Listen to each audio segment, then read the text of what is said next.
My name is Lucy, and I graduated from college with a degree in computer programming. Unlike most of my classmates who were scrambling to find jobs after graduation, I already had mine secured. During my third year, I got an offer from Soft Tech Solutions, a mid-sized software company that liked my work during a summer internship.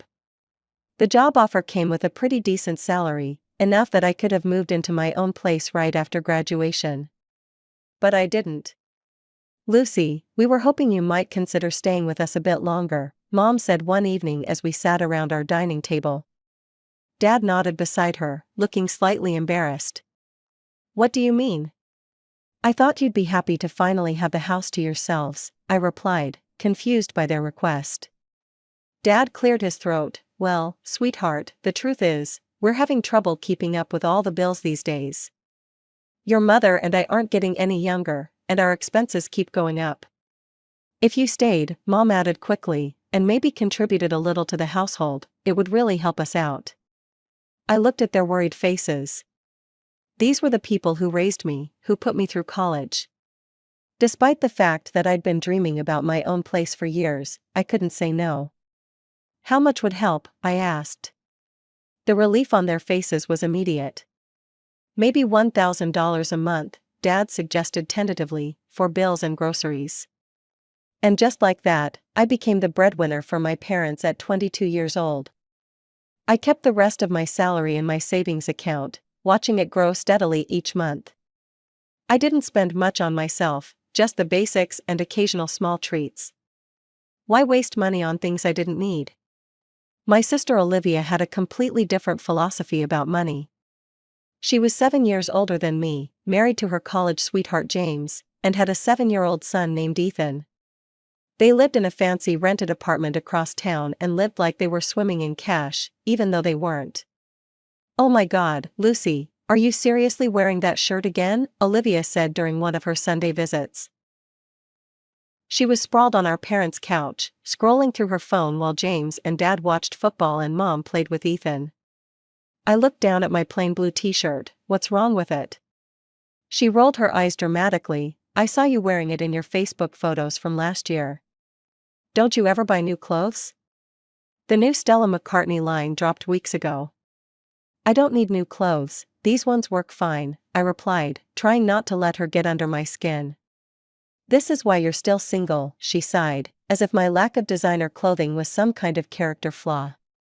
"No guy wants a girl who looks like she shops at Goodwill." I bit my tongue instead of pointing out that while I had a growing savings account, she and James were living paycheck to paycheck despite his well-paying job. Olivia worked part-time at a boutique, mostly to fight boredom as she put it, but their combined income disappeared as quickly as it came in: vacations, restaurants, clothes, and whatever else caught their fancy that week.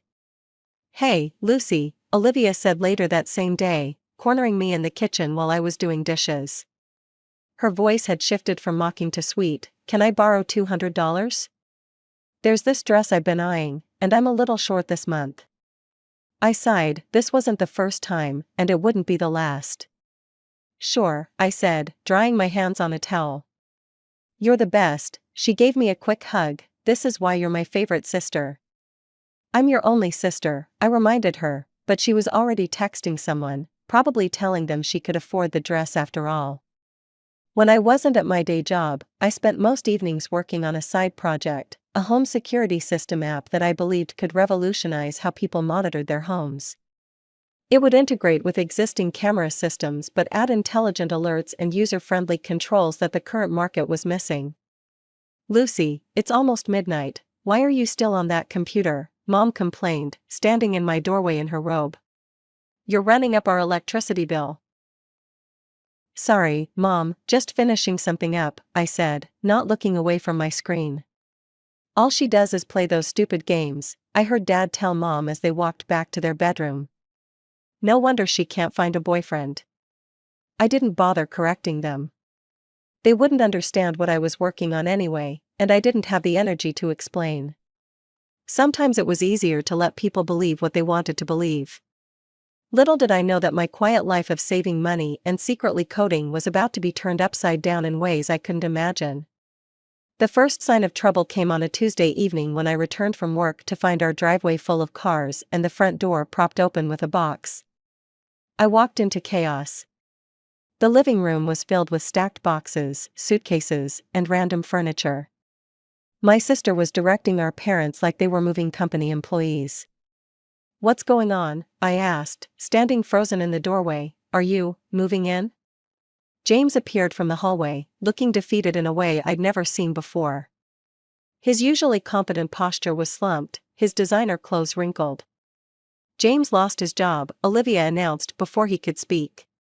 "Can you believe how unfairly they treated him? His own friend betrayed him." "What happened?" I asked, looking at James. He couldn't meet my eyes. "It's complicated, creative accounting, they called it." "He was borrowing company money," Olivia explained defensively. "But he was going to pay it all back.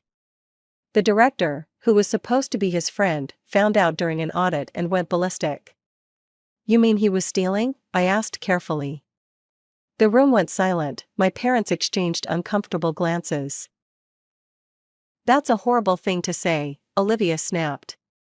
"His friend asked for the money back and for James to resign." "That seems fair, considering," I started. "Fair? Real friends don't do that to each other," Olivia interrupted, her voice rising. "They understand when you're in a tight spot." I dropped the subject, seeing that logic wasn't welcome in this conversation. Instead, I watched in silence as my sister commandeered my parents' house like she owned it, ordering everyone around while contributing nothing. At dinner, Mom announced that Olivia, James, and Ethan would be staying just until they get back on their feet. I nodded and silently prepared myself for what I knew was coming, a nightmare of epic proportions. The nightmare I predicted began almost immediately. My quiet, orderly life crumbled under the chaos of having Olivia's family in the house. James found a new job within 2 weeks, but as he complained loudly to anyone who would listen, it paid half of what he made before. Olivia kept her part-time job at the boutique, working just enough hours to claim she was contributing without actually helping much with their finances. "This chicken is so dry," Olivia complained at dinner one night, pushing her plate away. "Mom, don't you know how to use seasoning? We used to eat at Bellissimo's every Thursday, and their food was amazing." Instead of defending her cooking or telling Olivia to make her own dinner, Mom just nodded apologetically. "I'm sorry, dear, I'll try to do better next time." I stabbed at my chicken, which was perfectly fine, and kept my mouth shut. The dynamic in the house had shifted dramatically. Somehow, Olivia had become the center of everyone's attention and concern. Her problems were everyone's problems. Her complaints were valid grievances that needed immediate addressing. And I was just there. The ATM machine in the corner who paid the bills. One evening, I was working late on my security app when Olivia barged into my room without knocking. "I need to borrow $300, she announced, not even bothering with her usual fake sweetness. "Ethan needs new shoes, and we want to take him to the amusement park this weekend. He's been so upset since we moved here." "Didn't James just get paid?" I asked. "We have other expenses," she snapped. "Are you going to help or not?" I relented that time, but when she asked again the following week, I finally pushed back. "Maybe you should consider working full-time," I suggested at dinner, after she'd asked me for money in front of everyone, clearly thinking I wouldn't say no with an audience. "The boutique is hiring," I saw the sign in their window. Olivia's face turned red. "I can't believe how cruel you are. You know I need to be available for Ethan after school." "Mom and Dad are always here," I pointed out. "They could watch him for a couple of hours." "That's not the point," she shouted, throwing her napkin down and storming out of the room. James followed after giving me a dirty look. Mom shook her head at me. "Lucy, how could you be so heartless? Your sister is going through a difficult time." "We're all going through a difficult time," I muttered, but no one was listening. Olivia didn't speak to me for a week after that, which was actually a relief. I used the quiet time to finish my security app. After months of late nights and weekends hunched over my keyboard, it was finally ready to show to someone. "This is incredible," my boss, Mark, said as I demonstrated the app's features in his office. His eyes widened as I showed him how it could detect specific movements, distinguish between humans and animals, and send customized alerts. The user interface is so intuitive. And these algorithms, did you develop all this yourself? I nodded, trying not to look too proud. It's been my side project for a while. Mark leaned back in his chair, studying me with new respect. Lucy, this could completely disrupt the home security market. Our company could dominate if we owned this. My heart raced. This was the moment I'd been waiting for. I'm prepared to offer you $500,000 for full ownership, plus a percentage of future sales, he said. What do you think? I tried to keep my expression neutral despite the adrenaline rushing through me. $500,000 plus royalties? It was more than I'd dreamed of. That sounds fair, I managed to say, as if I negotiated six-figure deals every day. We shook hands, and I walked out of his office in a daze. I had just become wealthy overnight, but as I drove home, I made a decision: I wouldn't tell my family. If they knew, the money would disappear into Olivia's shopping sprees or my parents' enabling of her lifestyle. This was my chance for freedom, and I wasn't going to waste it. That evening, I contacted a realtor friend, Sarah, who had helped one of my colleagues find an apartment. I need a place of my own, I told her over the phone, speaking quietly from my car in the driveway. I want to buy an apartment close to work, ready to move in quickly. Can you help? Absolutely, I have a few places in mind already. Let's meet tomorrow after you finish work. When I entered the house, I found everyone gathered in the living room, an unusual sight for a weeknight. They stopped talking as soon as I walked in, their expressions a mix of determination and awkwardness. Lucy, we need to talk to you, Mom said, patting the space beside her on the sofa. I sat down cautiously. What's up? Dad cleared his throat. We'd been looking at our expenses, and, well, things are getting tight. With 5 adults and a child in the house, the utility bills have gone way up. And groceries, you wouldn't believe how much food a growing boy needs. What your father is trying to say, Mom continued, is that we were hoping you might be able to contribute a bit more to the household expenses. The $1,000 you've been giving us just isn't covering everything anymore. I looked around the room. My parents looked embarrassed but hopeful. Olivia was examining her manicure, pretending this wasn't her idea, though I knew it was. James at least had the decency to look uncomfortable. Are Olivia and James contributing anything? I asked. My parents exchanged glances. Well, they're in a difficult position right now, Mom said softly.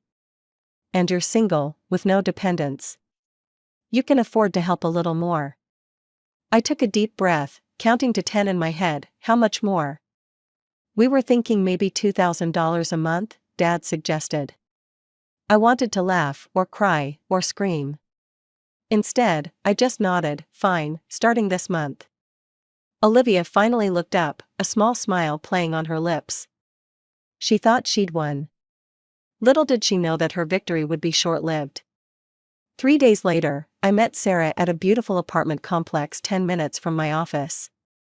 The one-bedroom unit she showed me was perfect, modern, bright, and on the top floor with a small balcony.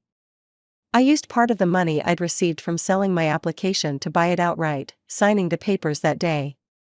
While I was secretly furnishing my new apartment, I noticed something strange happening at my parents' house. Mom, Dad, and Olivia kept exchanging these weird looks during dinner, like they were all in on some secret plan.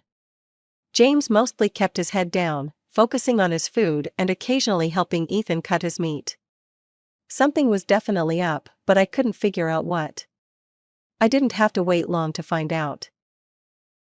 2 days later, I came home from work to find a pile of my belongings stacked in the hallway. My books, clothes, laptop, and even my childhood stuffed bear were all dumped unceremoniously in a heap. What the hell, I muttered, dropping my bag and heading straight to my bedroom. Except it wasn't my bedroom anymore. Ethan was sitting on my bed, now covered with superhero sheets, playing a video game. The walls that had once held my programming certificates now displayed posters of cartoon characters. My desk where I'd created my app was gone, replaced by a child-sized table covered in crayons and action figures. Aunt Lucy, Ethan said, looking up from his game. Look at my new room, isn't it cool? Before I could answer, Olivia appeared in the doorway behind me. Oh, you're home, she said, not sounding surprised at all. What's going on? I asked, my voice deadly calm despite the rage building inside me. We moved Ethan into your room, she said with a shrug, as if it was the most natural thing in the world. He needs more space for his toys and schoolwork. And where exactly am I supposed to sleep? I asked. Mom appeared behind Olivia, wringing her hands nervously. Lucy, dear, we thought since you're hardly ever home anyway, always at work or on that computer, you wouldn't mind using the sofa in the living room. I looked from Mom to Olivia, who wasn't even trying to hide her smug satisfaction. So you moved all my things without asking me? We knew you'd make a fuss if we asked, Olivia said, and Ethan really needed the space. His old room was barely bigger than a closet. Speaking of his old room, why can't I use that? I asked. Olivia and Mom exchanged another of those looks. Well, Mom said hesitantly, we thought Olivia could use a dressing room. You know how many clothes she has, and there's just no space in her and James's room for all of them. I stared at them, momentarily speechless. They had kicked me out of my bedroom, the room I'd had since childhood, the room I was essentially paying for with my $2,000 monthly contribution, to make a dressing room for my sister? The sister who wasn't contributing a dime to the household? I looked at her designer outfit, then at my pile of belongings in the hall, and something inside me snapped. But instead of screaming or crying like they probably expected, I just shrugged. You know what? That's fine, I said calmly. I won't be sleeping on the sofa because I'll be sleeping in my own apartment. Olivia laughed. Right, your imaginary apartment. Give it up, Lucy, we all know you don't have an apartment. I do, actually, I replied, I bought it last week. I was going to tell you all this weekend, but it seems you've made the decision easier for me. Mom and Olivia stared at me like I'd grown a second head. You bought an apartment? Mom asked. How? With what money? That doesn't matter, I said, turning to head downstairs. What matters is that I'm moving out, today. I went down to the living room and called a moving company, booking their first available slot, which happened to be early tomorrow morning. Then I called my boss to request a day off. Throughout all of this, my family hovered nearby, their expressions ranging from disbelief to growing concern. Lucy, you can't be serious, Dad said, finally joining the conversation after coming in from the garage. I'm completely serious, I replied, ending my call with the movers. They'll be here at 7 a.m. tomorrow to get my things. But we need to talk about this, Mom exclaimed. If you're upset about the room, we can figure something out. Maybe Ethan can share with us for a while, or... It's not about the room, I interrupted, it's about respect and boundaries. And the fact that I pay $2,000 a month to live here, and you still treat me like I'm less important than everyone else in this house. Olivia, who had been uncharacteristically quiet, suddenly spoke up. Wait, you actually bought an apartment? With what money? You're just a junior developer. I didn't answer her directly. I'm going to pack what's left of my things now, I said, walking past them toward the pile in the hallway. The next morning, the movers arrived at 7 a.m. sharp. I directed them to the pile of belongings in the hallway, which had grown as I'd gathered the rest of my stuff from around the house. My family watched in stunned silence as the men carried box after box out to the truck.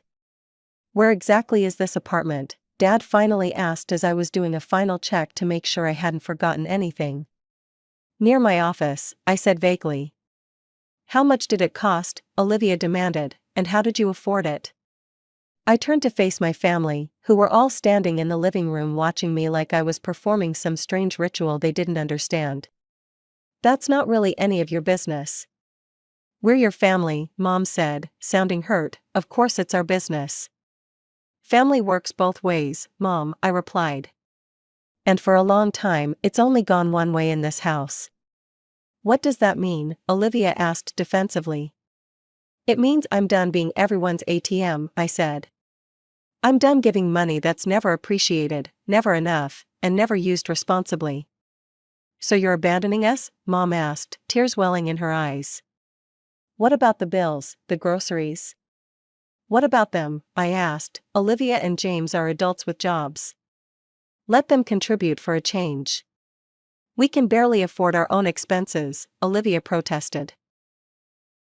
Then maybe you should reconsider your spending habits, I suggested. Olivia's face reddened. You know what? I think you should give us your apartment. We need it more than you do. We have a child. I couldn't help it, I laughed. The absolute audacity was almost impressive. No, Olivia, I'm not giving you my apartment. I'm not giving you anything anymore. Miss, one of the movers appeared in the doorway. We've loaded everything. Are you ready to go?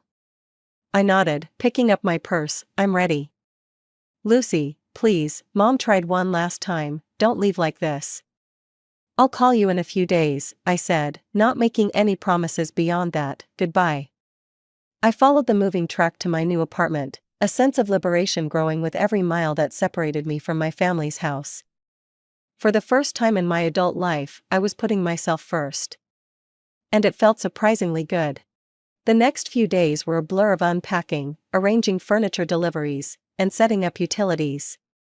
I kept my phone off most of the time, knowing it would be flooded with messages from my family. When I finally turned it on, I was right, dozens of missed calls and text messages, ranging from angry to pleading to guilt-tripping. After a week of silence, I decided to visit my parents' house. I wanted to have a calm, reasonable conversation about boundaries and expectations. When I pulled into the driveway that Saturday morning, I could see the curtains twitch. They'd been watching for me. I barely made it to the door before it swung open. Mom pulled me into a tight hug. Lucy, thank goodness you came back, she said, relief washing over her face. We'd been so worried. Dad appeared behind her, looking simultaneously happy and uncomfortable. Olivia and James were already seated in the living room, with Ethan playing on the floor. I'm not moving back, I said immediately, before they could get the wrong idea. I just came to talk. We understand, Mom said, pulling me inside. We've been doing a lot of thinking too. I doubted that, but I sat down anyway. Lucy, Dad began, we know we made a mistake. Your room is yours again whenever you want it. Ethan moved back to his old room. And I didn't make a dressing room, Olivia added quickly. I can fit my clothes in our bedroom. I looked at their eager faces. I appreciate that, but I'm happy in my new place. But we miss you, Mom said, and we need you. There it was, the real reason for their sudden change of heart. You need my money, I corrected her gently. No one denied it. We could work something out, Olivia suggested. You could keep your apartment, but maybe still help us with expenses? Or we could move into your apartment and you could have this house again? I almost laughed at her audacity. No, Olivia, I'm not giving you my apartment or my money. But that's not fair, she exclaimed. You're so selfish. How did you even afford an apartment anyway? You must have been hiding money from us for years. I sold an app one developed, I said simply. The security program I was working on at night, the one you all thought was me playing video games. My boss bought it for $500,000 plus royalties. The silence that followed was deafening. $500,000, James finally whispered. Mom looked faint. Why didn't you tell us?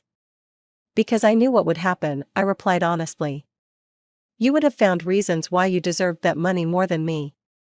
No one could argue with that. So you're just abandoning us? Olivia asked dramatically. After everything we've done for you? I stood up. What exactly have you done for me, Olivia? Borrow money you never repay? Criticize my clothes? Move my things without asking? She had no answer. I'll always be your daughter and your sister, I said, looking at each of them. But I won't be your bank anymore. As I walked out the door, I heard them calling me ungrateful, selfish, heartless. But for the first time, those words didn't hurt. 6 months have passed since then.